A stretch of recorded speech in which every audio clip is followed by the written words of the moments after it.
Party के अंदर discipline रहना चाहिए। पैरेलल अनऑफिशियल कोई मीटिंग बुलाए तो ये प्राथमिक दृष्टि से तो अनुशासनहीनता है। नाराजगी दूर हमारे परिवार के मुखिया संभालेंगे, करेंगे, सुनेंगे बात तो दूर हो जाएगी।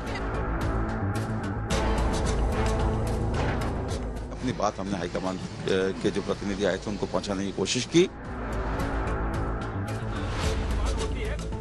आलाकमान करते करते अशोक गहलोत और उनके विधायकों ने ऐसी नाफरमानी कर डाली कि आलाकमान की ओर से भेजे गए पर्यवेक्षकों को कहना पड़ा कि ये अनुशासनहीनता है।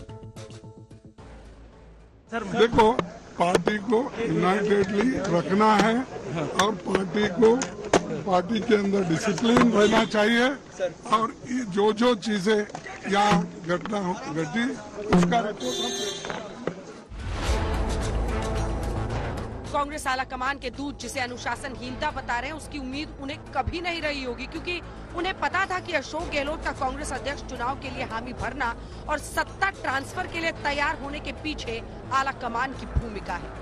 पर्यवेक्षकों को भरोसा था कि बिना किसी समस्या के सचिन पायलट की ताजपोशी हो जाएगी, लेकिन वैसा कुछ नहीं हुआ। आलाकमान के नाम की कस्में खा खा कर गहलोत के समर्थक विधायक बैठक में नहीं पहुंचे। उन्होंने अपने नुमाइंदों को भेजा शर्तों के साथ। हमने कहा कि अगर अशोक गहलोत जी रेजोल्यूशन मूव करते हैं कि कांग्रेस अध्यक्ष के ऊपर सब चीजें छोड़ी जा रही हैं और 19 अक्टूबर के बाद में, क्योंकि अब अशोक गहलोत जी खुद ये कह चुके हैं कि वो कांग्रेस अध्यक्ष के उम्मीदवार हैं, तो 19 अक्टूबर के बाद में जब वो खुद अध्यक्ष बन जाएंगे तो अपने ही रेजोल्यूशन के ऊपर अपने आप को ही एम्पावर कर रहे हैं, तो इससे बड़ा कन्फ्लिक्ट ऑफ इंटरेस्ट नहीं हो सकता। तो ये आप इसको मत करिए। लेकिन उन्होंने कहा नहीं, ये पब्लिकली आपको कहना पड़ेगा। भारत जोड़ो यात्रा में राहुल फुटबॉल खेलते रहे और जयपुर में अशोक गहलोत ने खेल कर दिया। उनके समर्थक विधायक पर्यवेक्षकों के सामने होने वाली बैठक में नहीं पहुंचे, बल्कि शांति धारीवाल के घर बैठक करके आलाकमान को सीधी चुनौतियां देते रहे।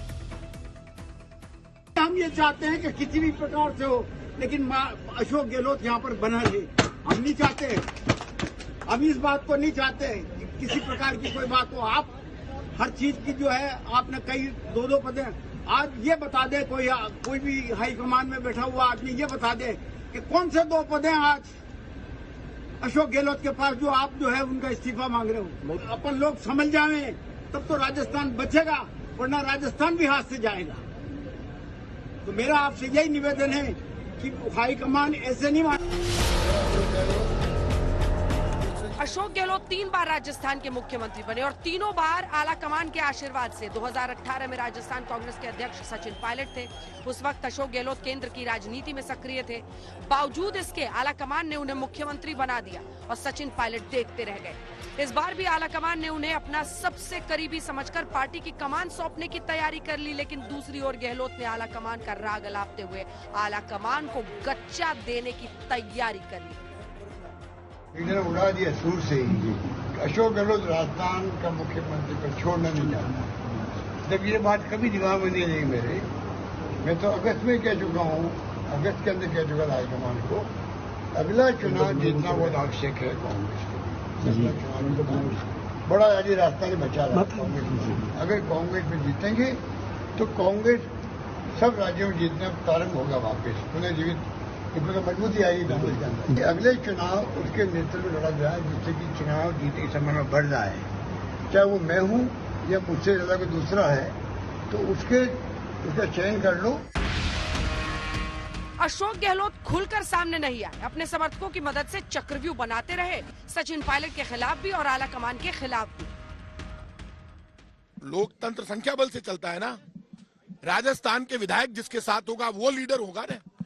100 क्रॉस एमएलए एक तरफ है और 10-15 एमएलए एक तरफ है। वो मेरी बात सुनिए आप, 10 अपनी बोलते रहेंगे, 10-15 एमएलए अपनी बात कहेंगे, उनकी सुनी जाएगी। हमारी मुख्य शर्त जो है वो ये है कि जिन लोगों ने पार्टी से बगावत की, जिन लोगों ने पार्टी की सरकार को तोड़ने की कोशिश की, गिराने की कोशिश की, उनमें से कोई मुख्यमंत्री नहीं बने, ये हमारी मुख्य शर्त है। जयपुर से दिल्ली निकलने से पहले मल्लिकार्जुन खड़गे से अशोक गहलोत की मुलाकात हुई। अजय माकन भी उसी होटल में थे, लेकिन उन्होंने राजस्थान के सीएम से बात नहीं की। उसके बाद आलाकमान की तरफ से भेजे गए दोनों पर्यवेक्षक खाली हाथ जयपुर से दिल्ली लौट आए। मैं सिर्फ इतना बताना चाहता हूं कि हम अपनी रिपोर्ट देने के लिए अब 10 जनपद कांग्रेस अध्यक्षा को हम अपनी रिपोर्ट देने के लिए जा रहे हैं। खबर है कि जयपुर में जो कुछ हुआ उससे कांग्रेस आलाकमान बेहद नाराज है। मुमकिन है कि पार्टी कार्रवाई भी करे। ये भी मुमकिन है कि गहलोत को अब पार्टी की कमान नहीं सौंपी जाए। तो क्या गहलोत का गेम ओवर हो गया या फिर गांधी परिवार का गेम ओवर हो गया? सवाल इसलिए क्योंकि गहलोत ने जिस अंदाज में आलाकमान के अथॉरिटी को चैलेंज किया है, वैसा शायद किसी नेता ने अब तक नहीं किया। कांग्रेस में आलाकमान कल्चर सालों से चला आ रहा है, लेकिन ये शायद पहला मौका है जब आलाकमान के आदेश की इस अंदाज में नाफरमानी कर दी गई। जयपुर से शरद कुमार और मौसमी सिंह के साथ आज तक ब्यूरो।